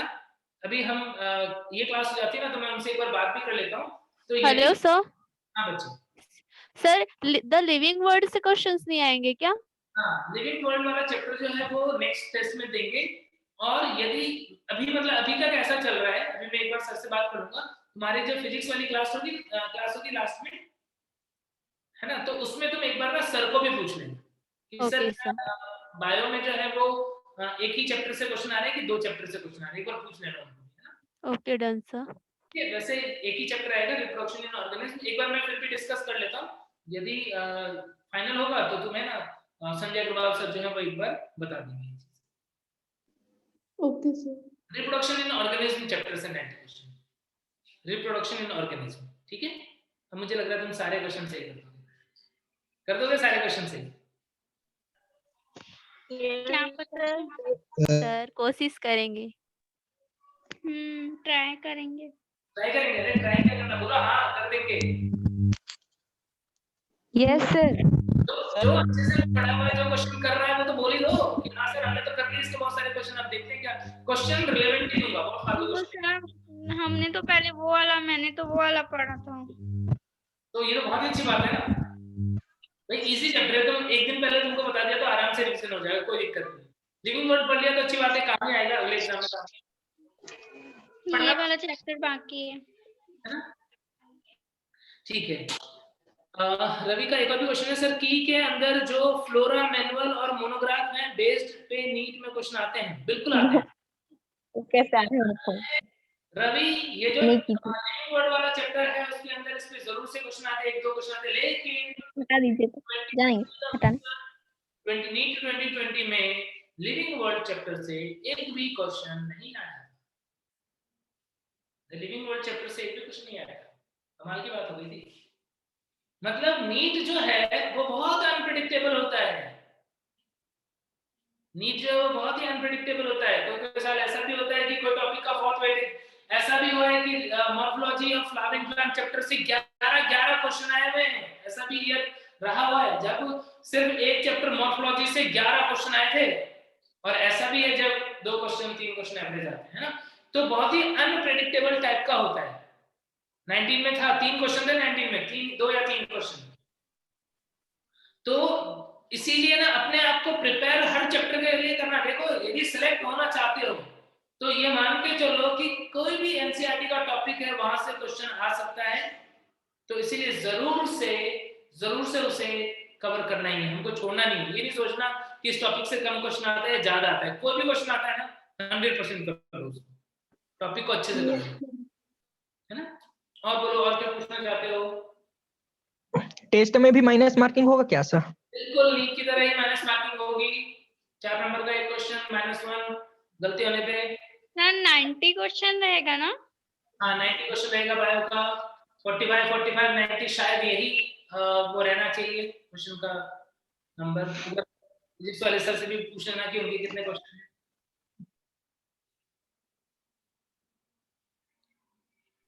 एप में होगा सर। और मॉर्फोजेनेसिस का मीनिंग जो है वो ऑर्गन का फॉर्मेशन होना। ऑर्गन का फॉर्मेशन होना मॉर्फोजेनेसिस, सिंपल सी बात। कोई ऑर्गन बन रहा है मॉर्फोजेनेसिस। एपीमॉर्फोसिस का मतलब एक ऑर्गन से दूसरा ऑर्गन डेवलप हो जाना। एक ऑर्गन जो है वो दूसरा ऑर्गन डेवलप करने के लिए कैपेसिटी रखता है, तो उसे हम बोलते हैं एपीमॉर्फोसिस। और मॉर्फोलेक्सिस का मतलब होता है कि कुछ पार्ट से या बॉडी ऑर्गन से या पार्ट से पूरा ऑर्गेनिज्म बन जाना। ये 3 मेन डिफरेंस है। पेपर जो है वो एनसीईआरटी बेस्ड रहेगा बच्चों, जितना मैं पढ़ाता हूँ उसके अकॉर्डिंग। यदि मैंने कहीं पे थोड़ा एक्स्ट्रा पढ़ाया, अब तुम लोग पूछ रहे हो क्वेश्चन, भाई पूछ रहे हो वो कहीं ना कहीं लिंक्ड है ना, भले ही वो डायरेक्टली ना हो, कहीं ना कहीं लिंक्ड है। और पेपर को थोड़ा सा अच्छा बनाने के लिए कुछ क्वेश्चन जरूर से मुझे एनसीईआरटी के बाहर तो देना पड़ेगा, रिलेवेंट बाहर देना पड़ेगा। अदरवाइज यदि एनसीईआरटी की बातें दे दूंगा तो फिर तो पेपर ही बहुत इजी हो जाएगा, रिप्रोडक्शन में तुम लोग फोड़ दोगे। वैसे ही तुम्हारा फेवरेट चैप्टर और उसमें भी ऐसा। सर टेस्ट का टाइमिंग का टेस्ट का टाइमिंग अभी मुझे नहीं पता, वो सर को पूछ लेना एक बार कारा को एक्सप्लेन कर दूं। कारा देखो, कारा जो है वो कारा एक एडवांस ग्रीन एल्गी है, विकसित प्रकार का ग्रीन एल्गी है जिसे हम स्टोन वर्ट बोलते हैं, कैरोफाइटा का मेंबर है। और इसके अंदर क्या होता है, इस प्लांट का जो स्ट्रक्चर होता है उसके अंदर एक मेन एक्सिस होता है और उसके ऊपर बहुत सारी ब्रांचेस लगी होती है, नोड्स के ऊपर नोड्स होते हैं, उसके ऊपर बहुत सारी ब्रांचेस लगी होती हैं और उन ब्रांचेस पे अपर साइड पे लगे होते हैं उनके रिप्रोडक्टिव ऑर्गन। ब्रांचेस के अपर साइड पे लगे होते हैं रिप्रोडक्टिव ऑर्गन और उनका जो रिप्रोडक्टिव ऑर्गन होता है वो मल्टी सेलुलर जैकेटेड होता है, बहुकोशीय जैकेटेड होता है, मल्टी सेलुलर जैकेटेड टाइप का उनका रिप्रोडक्टिव ऑर्गन होता है। फीमेल रिप्रोडक्टिव ऑर्गन जो है उसे हम न्यूक्लियर बोलते हैं और मेल रिप्रोडक्टिव ऑर्गन जो है उसे हम ग्लोब्यूल बोलते हैं। न्यूक्लियर जो है उसके अंदर 5 सेल्स की कवरिंग होती है, जैकेट होता है, 5 उसके कैप भी बनाते हैं जिन्हें हम कोरोनरी सेल्स बोलते हैं और अंदर एक एग होता है। ग्लोब्यूल जो होता है वो स्फेरिकल टाइप का होगा, उसके अंदर 8 सेल्स उसकी बाउंड्री बनाएंगे गैमेट की ग्लोब्यूल की और अंदर बहुत सारे बायोफ्लैजिलेटेड मेल गैमेट जो है वो बनते हैं। उनके अंदर रिप्रोडक्शन जो है वो सेक्सुअल रिप्रोडक्शन जो है वो oogamete टाइप का होता है, oogamous कंडीशन उसके अंदर नॉर्मली देखने को मिलती है। ठीक है, आहुति पूछ रही क्लीवेज क्या है सर? क्लीवेज क्या होता है जानते हो क्या? क्लीवेज के बारे में मैं बता देता हूँ। सर हिंदी में विदलन बोलते हैं। हाँ, हिंदी में विदलन होता है। विदलन क्या होता है? देखो एक बहुत इंपॉर्टेंट कंसेप्ट समझना, क्लीवेज समझ में आ जाएगा। क्या तुम्हें पता है ह्यूमन के अंदर एग का साइज जो होता है वो नॉर्मल साइज से बड़ा होता है कि छोटा होता है? या किसी भी ऑर्गेनिज्म में यदि हम मुर्गी की भी बात कर लेते हैं तो मुर्गी का अंडा जो है उसके नॉर्मल सेल्स के कंपेयर में छोटा होता है कि बहुत बड़ा होता है? बड़ा होता है सर। बड़ा होता है। बड़ा होता है सर। ह्यूमन के अंदर की यदि मैं बात करूं तो एग जो है वो बहुत बड़े साइज का बड़ा, नॉर्मल सेल्स के कंपेयर में 10 गुना बड़ा है। नॉर्मल सेल का एवरेज साइज जो है वो 10 to 20 माइक्रोमीटर होता है। मतलब 20 माइक्रोमीटर मान लो तो एग का साइज जो है वो 100 माइक्रोमीटर के आसपास है, 100 माइक्रोमीटर से बड़ा हुआ, 5 गुना बड़ा हुआ, 6 गुना बड़ा हुआ। और स्पर्म की बात करें तो स्पर्म जो है वो बहुत छोटा है, फर्टिलाइजेशन होता है। मान लो ये अंदर यहाँ पे गया और फर्टिलाइजेशन हो गया और जाइगोट बन गया। अब ये जो जाइगोट बना इस जाइगोट का साइज कैसा है? हमारे नॉर्मल सेल के कंपेयर में काफी बड़ा है। अब जब माइटोसिस होगा मान लो और सेम साइज की सेल बने, यदि माइटोसिस हो और सेम साइज की सेल बने तो 1 से 2 सेल, 2 से 4 सेल, 4 से 8 सेल, तो वो जो बच्चा बनेगा ह्यूमन एम्ब्रियो जो बनेगा क्या उसका साइज बहुत बड़ा नहीं हो जाएगा? यानी उसकी सेल्स बहुत बड़ी। मान लो कि चलो बच्चा जो है वो कम सेलुलर बन गया, छोटा है, बाहर निकल गया, लेकिन अब वो बड़ा हो रहा है और उसके अंदर माइटोसिस होता जा रहा है, हर एक सेल जो है वो इसी साइज का बन रहा है, तो क्या उसका साइज हमारे कंपेयर में 5 गुना बड़ा नहीं हो जाएगा क्या? उसकी बॉडी का नॉर्मल सेल जो है वो हमारे से 5 गुना बड़ा होता है। मान लो फीमेल है, उस फीमेल ने वापस से एग बनाया, अब उसका एग कंपैरेटिवली बड़ा है और उसका एग का साइज बड़ा है और उसमें यदि कुछ ऐसा प्रोसेस ना हो जिससे कि उसकी सेल की साइज जो है वो छोटी हो, हमारे नॉर्मल सेल के बराबर हो, तो क्या होगा? बच्चे का साइज बड़ा होने लग जाएगा या प्रोजेनी में सेल्स का साइज बड़ा होने लग जाएगा। तो खतरनाक बात है। ये तो मुझे समझ नहीं आ रहा है, ऐसे तो कैसे चलेगा, समझ ही नहीं आ रहा है। क्या होना चाहिए? यदि 100 माइक्रोमीटर है तो इसके अंदर कुछ ऐसा डिवीजन होना चाहिए कि इसका साइज जो है वो घटके कितना हो जाए, नॉर्मल पे आ जाए, 20 माइक्रोमीटर का एवरेज लेके चल रहे हैं तो उसके ऊपर आ जाए। क्या मेरी बात समझ में आ रही है तुमको? कि हम एक ऐसा डिवीजन करना चाह रहे हैं जिस डिवीजन से ये एग जो अननेसेसरली बड़ा है साइज में हमारी नॉर्मल बॉडी सेल से, जब उससे आगे सेल बने तो उसका साइज हमारी नॉर्मल बॉडी सेल के बराबर हो जाना चाहिए। इसका मतलब एक ऐसा डिवीजन चाहिए जिसके अंदर साइटोप्लाज्म का कंटेंट जो है वो क्या हो जाए? कम हो जाए। कैसे कम हो जाएगा? कि यदि इसके अंदर माइटोसिस जैसी प्रोसेस हो, लेकिन जो G1 है G2 फेज होता है, G1 के अंदर जो प्रोटोप्लाज्म इंक्रीज होता है वो प्रोटोप्लाज्म इंक्रीज ना हो, इतने ही प्रोटोप्लाज्म में क्या हो जाए, न्यूक्लियस तो डबल हो जाए और साइटोप्लाज्म आधा आधा बढ़ जाए, साइटोप्लाज्म जो है वो आधा आधा बढ़ जाए। तो क्या अब सेल का साइज पहले के कंपेयर में आधा रह गया कि नहीं, रह गया कि नहीं, बोलो। फिर यदि नेक्स्ट डिवीजन वापस से ऐसा होगा तो अब क्या होगा, अब साइटोप्लाज्म का साइज जो है वो पहले के कंपेयर में और छोटा हो गया, धीरे धीरे सेल का साइज इससे कम होते होते हमारे नॉर्मल बॉडी सेल के साइज की तरफ बढ़ रहा है कि नहीं बढ़ रहा है? यस तो इस डिवीजन को हम बोलते हैं क्लीवेज। क्लीवेज एक ऐसा सेल डिवीजन है जिसके अंदर न्यूक्लियस या सेल जो है वो डिवाइड तो कर रहा है, बट साइटोप्लाज्मिक ग्रोथ जो है वो नहीं होती है, बहुत कम होती है। उस डिवीजन को हम क्या बोलते हैं, क्लीवेज। और एम्ब्रियो फॉर्मेशन के टाइम पे क्लीवेज होना इसलिए जरूरी है क्योंकि एग का साइज बड़ा है, नॉर्मल बॉडी सेल का साइज छोटा होता है। वो कैसे बैलेंस करेगा, जब वो डिवीजन करते टाइम अपने साइटोप्लाज्म को बांट ले, छोटा करता जाए, तो ये पॉसिबल हो जाएगा। क्लियर हो गई बात, क्लीवेज क्या होता है? और बोलो। Hello sir. Sir monotypic genus को एक बार और बताइए ना, समझ नहीं आ रहा है मेरे को। मोनोटाइपिक जीनस का मतलब ऐसा जीनस जिसमें एक ही टाइप का स्पीसीज हो। ऐसा जीनस जिसमें एक ही टाइप का स्पीसीज हो उसे हम मोनोटाइपिक जीनस बोलेंगे। ऐसा जीनस जिसमें डिफरेंट डिफरेंट टाइप के स्पीसीज हो उन्हें पॉलीटाइपिक जीनस बोलेंगे। एग्जांपल के लिए तुम ध्यान रख सकते हो ह्यूमन जो है वो मोनोटाइपिक जीनस है क्योंकि हमारे अंदर होमो जीनस के अंदर सिर्फ एक ही स्पीसीज आती है, वो है होमो सेपियंस। सर तो जो होमो इरेक्टस, होमो हैबिलस ये था, वो सब क्या है? इसीलिए मैं कंफ्यूज हो रही हूँ। बहुत अच्छा क्वेश्चन तुमने पूछा और मैं उम्मीद करता रहता हूँ कि कोई बच्चा इतना सोचे। नॉर्मली बच्चे सोच ही नहीं पाते, उनको लगता है कि हाँ ठीक है, लेकिन ये बात सच है कि ह्यूमन के अंदर होमो इरेक्टस, होमो हैबिलिस ऐसी सब स्पीसीज हुआ करती थी, पास्ट में हुआ करती थी। ओके सर, इवोल्यूशन की, हाँ जी। एक टाइम पे एक ही स्पीसीज थी, या करंटली हम अर्थ के ऊपर बात करेंगे तो एक ही स्पीसीज है। हम उनको क्या बोल सकते हैं, उन स्पीसीज को बोल सकते हैं क्या बोल सकते हो तुम उसको, एलोक्रोनिक स्पीसीज। ये जो स्पीसीज है वो एलोक्रोनिक स्पीसीज है, डिफरेंट टाइम स्केल पे अर्थ पे प्रेजेंट है, एलोक्रोनिक बोलते हैं, ठीक है ना। लेकिन अभी करंटली यदि हम बात करें या अभी अर्थ के ऊपर जो स्पीसीज है उसमें होमो में कौन है, सिर्फ होमो सेपियंस ही एग्जिस्ट करते हैं। समझ गए क्या? Okay sir. सर वो जो आप बताए, क्या मेरे को समझ नहीं आया, मतलब कि जो पिछला हैबिलस और इरेक्टस वाला था उसको क्या बोले, हिंदी में बता दीजिए, मेरे को समझ नहीं आया। हिंदी है बच्चे, वो हिंदी है। वो ह्यूमन इवोल्यूशन में अर्थ के ऊपर जो डिफरेंट टाइप के ह्यूमन स्पीसीज हुए ना, उनको हम बोलते हैं, वो उनके नाम है, होमो हैबिलिस, होमो इरेक्टस, ठीक है। तो सर इनोक्रोमिक क्या बोल रहे थे? ऐसा समझ लो जैसे अभी मानव का नाम होमो सेपियंस है ना, वैसे आदि मानव का नाम क्या था, किसी का होमो हैबिलिस था, किसी का होमो इरेक्टस था, इसलिए। Okay sir.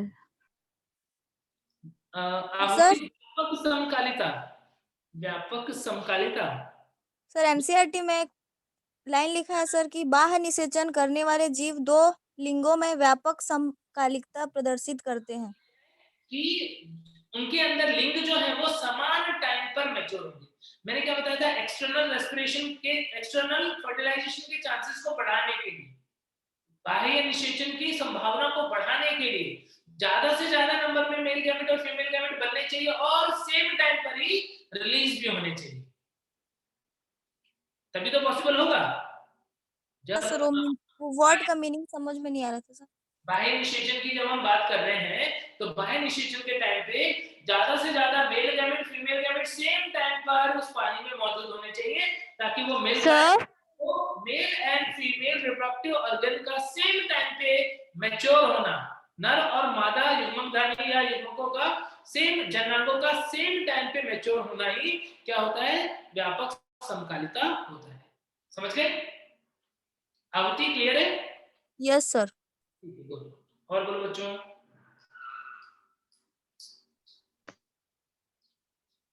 सर आज नहीं पढ़ाओगे? तो टाइम हो गया बच्चे आज का। आज तो तुम लोगों ने बहुत सारा पढ़ लिया। सर टाइम कितना रहेगा? आज के लेक्चर में मोस्टली जो बातें बच्चों ने पूछी हैं वो मोस्टली नॉर्मल लेक्चर्स में नहीं आती है। हालांकि कुछ टॉपिक्स अलग टॉपिक में आ जाएगा, जैसे बी के अंदर हमने पढ़ लिया था सेक्स डिटर्मिनेशन, लेकिन ज्यादातर पॉइंट जो आज तुमने पूछे हैं वो नॉर्मल लेक्चर में नहीं आते। नॉर्मल लेक्चर में टीचर, क्योंकि वो या तो जरूरत नहीं पड़ती है, एनसीईआरटी में नहीं दिया है, या हम फ्लो में पढ़ते हैं तो उनको छोड़ते हुए जाते हैं। तो लेकिन जो भी चीजें तुमने पूछी है, ये डाउट क्लियरिंग जो क्लास होती है ना, उसका इंपॉर्टेंस यही होता है। यदि कोई भी पढ़ने वाला बच्चा है तो उसके लिए बहुत इंपॉर्टेंट होता है ऐसा डाउट क्लियरिंग क्लासेस, क्योंकि इस क्लास के अंदर तुम वो चीजें पूछते हो जो 360 में से 360 नंबर लाने के लिए जरूरी है। नॉर्मल क्लास में तो जो तुमने पढ़ा, जो पूछा वो तो ठीक है, लेकिन एज किसको मिलेगा, एक्स्ट्रा एज किसको मिलेगा, कौन आगे बढ़ जाएगा, वो उन बच्चों से जो रेगुलर पढ़ाई करते हैं, जिनको ये एक्स्ट्रा बातें भी पता होंगी जो मैंने आज डिस्कस की। तो वो एक्स्ट्रा बातें तुम्हें इस लेक्चर के थ्रू, आज के लेक्चर के थ्रू ऐसी बातें मिल गई जो नॉर्मली टीचर बच्चों को बताते भी नहीं है। और एक बात और बोल दूं कि आज तो तुमने मुझे ज्यादातर क्वेश्चन पूछे हैं, नॉर्मल टीचर से पूछोगे ना तो मना भी कर देंगे, रहने दो, पढ़ने की जरूरत नहीं है, रहने दो, नहीं आता है। क्योंकि हो सकता है उन्होंने खुद भी ना पढ़ा हो टैक्स स्पेस में, हो सकता है उनको खुद को ही ना आता हो, तो बोले अरे फालतू क्वेश्चन ये मत पूछो, छोड़ दो, ये जाने दो, ठीक है। तो इसीलिए इस क्लास का जो इंपॉर्टेंस है वो बहुत ज्यादा है। किस बच्चे के लिए? वो बच्चा जो बहुत अच्छा स्कोर करना चाहता है, एवरेज बच्चे के लिए। एवरेज बच्चे को तो लग रहा होगा ये क्या है, एनसीईआरटी में जो पढ़ा है उसी को रट ले तो ये हमारा काम चल जाए, वही कर ले, बहुत है, ठीक है, उन बच्चों के लिए तो ठीक है। लेकिन यदि कोई बच्चा ऐसा सोच रहा है कि कोई बच्चा 320 स्कोर करता है, मैं 330 स्कोर करना चाहता हूँ, 340 स्कोर करना चाहता हूँ, तो वो जो 2-3 क्वेश्चन जो तुम्हें मिलेंगे ना, वो ऐसे लेक्चर्स में मिलेंगे जो तुमने आज पूछे, इनमें मिलेंगे तुम्हें उन क्वेश्चंस के आंसर, ठीक है। कैल्केरिया कवच क्या होता है? कैल्शियम कार्बोनेट का शेल, जैसे एग देखा तुमने, जैसे मुर्गी का अंडा है, तो मुर्गी के अंडे के ऊपर जो कवरिंग है ना, वो कैल्केरियस कवच है, ठीक है राहुल? ओके सर, ठीक है सर कैल्शियम ना? हाँ, कैल्शियम कार्बोनेट की शेल।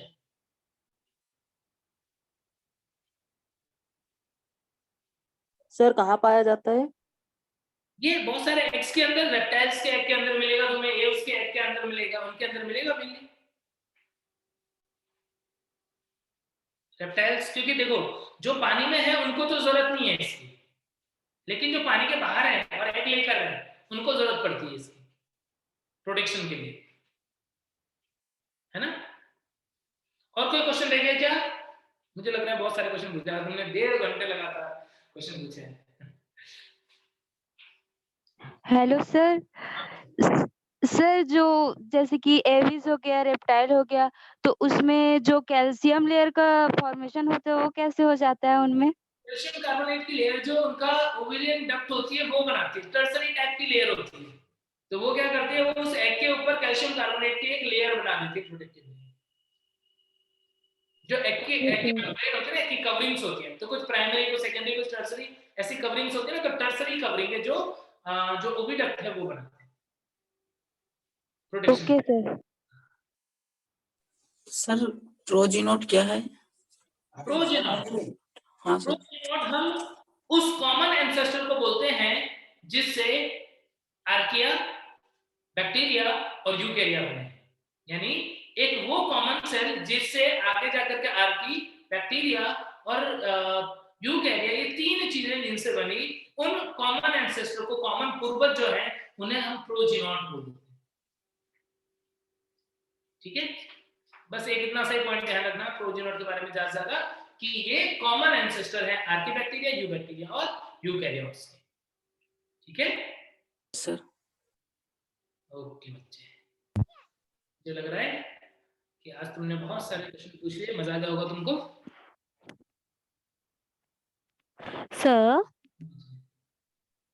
सर ये जो होता है ना कि इसमें पार्थेनोजेनेसिस में आता है खेसर, खच्चर, बद्ध, कामगर, मधुमक्खी, एंड सर ये जो अनुवर मानव युगल बोलते हैं, ये समझ में नहीं आता है सर मेरे को। मुझे नहीं पता पड़ा बच्चे की तुम एग्जैक्टली क्या पूछना चाह रहे थे, वापस से थोड़ा आराम से बोलो ना। सर ये जो पार्थेनोजेनेसिस में हम लोग एग्जांपल्स के तौर पे पढ़ते हैं ना, जैसे कि मधुमक्खी, बंध्य कामगर मधुमक्खी, केसर खच्चर, उसी प्रकार से अनुवर मानव युगल करके आता है ना, ये क्या होता है सर, किस टाइप का? अनुवर्ग मानव का मतलब जैसे देखो कुछ ऑर्गेनाइज, ये हम ना उसमें पार्थेनोजेनेसिस में नहीं पढ़ रहे हैं। ये जो एग्जांपल तुमने बोले ना, इसमें से सिर्फ पार्थेनोजेनेसिस का एग्जांपल ड्रॉन है, ड्रॉन हनी, सारे हनी भी नहीं। अभी हमने पढ़ा ना, अभी हमने थोड़ी देर पहले एग्जांपल लिया था, तो नर मधुमक्खी जो था ड्रॉन, वो किससे बन रहा था? वो बिना निषेचन के बन रहा था, तो वो एग्जांपल होगा पार्थेनोजेनेसिस का। लेकिन बाकी जो एग्जांपल तुम बोल रहे हो वो पार्थेनोजेनेसिस के एग्जांपल नहीं है, वो तो इस चीज का एग्जांपल है कि उनके अंदर जनन नहीं होता है। ओके सर, उसके अंदर जनन नहीं होता है। अनुर्वर मानव, जैसे मान लो हमने देखा कि एक कपल है, शादी हो गई है, और लेकिन उस कपल के बच्चे नहीं हो रहे, बच्चे नहीं हो रहे, भले ही वो मतलब मेटिंग हो रही है, उनके अंदर मेटिंग हो रही है, मतलब पॉपुलेशन हो रहा है, या जनरल लैंग्वेज में जिसको हम सेक्स बोलते हैं कि सेक्स हो रहा है, लेकिन बच्चे नहीं हो रहे, तो कहीं ना कहीं प्रॉब्लम कहाँ है भाई? उसको हम रिप्रोडक्शन नहीं बोलेंगे, वो मैंने तुमको पिछले क्लास में समझा दिया था कि यदि पॉपुलेशन हो रहा है, मेटिंग हो रही है, लेकिन बच्चे नहीं हो रहे, तो जनन नहीं बोलेंगे, यानी जनन की क्षमता नहीं है उनके अंदर। जनन की क्षमता नहीं होने के पीछे बहुत सारे रीजन हो सकते हैं। उनके अंदर स्पर्म, मेल जो उसके अंदर स्पर्म का फॉर्मेशन नहीं हो रहा, या फीमेल के अंदर का फॉर्मेशन नहीं हो रहा, या फिर उनकी मीटिंग नहीं हो पा रहा, एग और स्पर्म थे वो मिल नहीं पा रहा, ब्लॉकेज हो गए। तो इन सब की वजह से कहीं ना कहीं वो बच्चे पैदा करने में सक्षम नहीं है।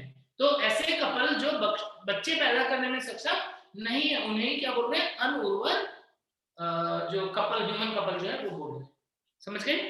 सर सर तो इससे डिफाइनिंग फीचर नहीं मानेंगे ना रिप्रोडक्शन को, मतलब किसी ऑर्गेनिज्म के लिए डिफाइनिंग फीचर नहीं? जैसे हम रिप्रोडक्शन को डिफाइनिंग फीचर नहीं मानते हैं। यस सर सर एक क्वेश्चन है कि लैंगिक रूप से परिपक्व होने से पहले जीव की वृद्धि अवस्था कहलाती है किशोर अवस्था या कायिक अवस्था या फिर दोनों?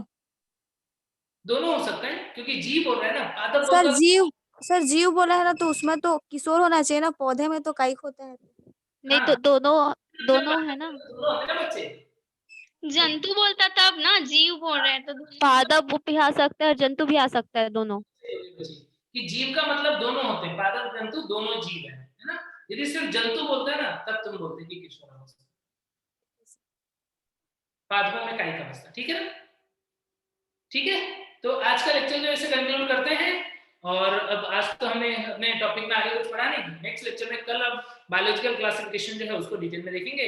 ठीक है, अच्छे से पढ़ के आना है इतना। ठीक है, चलो मिलते हैं। Okay sir, thank you sir, bye sir.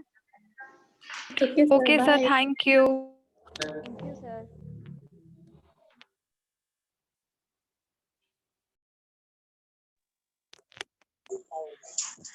Hello Pratima, hello. हाँ, पता है आपका जो वो क्वेश्चन किस में से था, जो वो पूछे ना आप, जेनेटिक वाला, वो किस में से क्वेश्चन है? वो ना रिप्रोडक्शन का है, मैं भी देखती हूँ। रिप्रोडक्शन इन ऑर्गेनिज्म का 2016 का है क्वेश्चन, मतलब कि उसके डिस्क्रिप्शन में दिया था। हाँ हाँ ठीक, थैंक यू। हाँ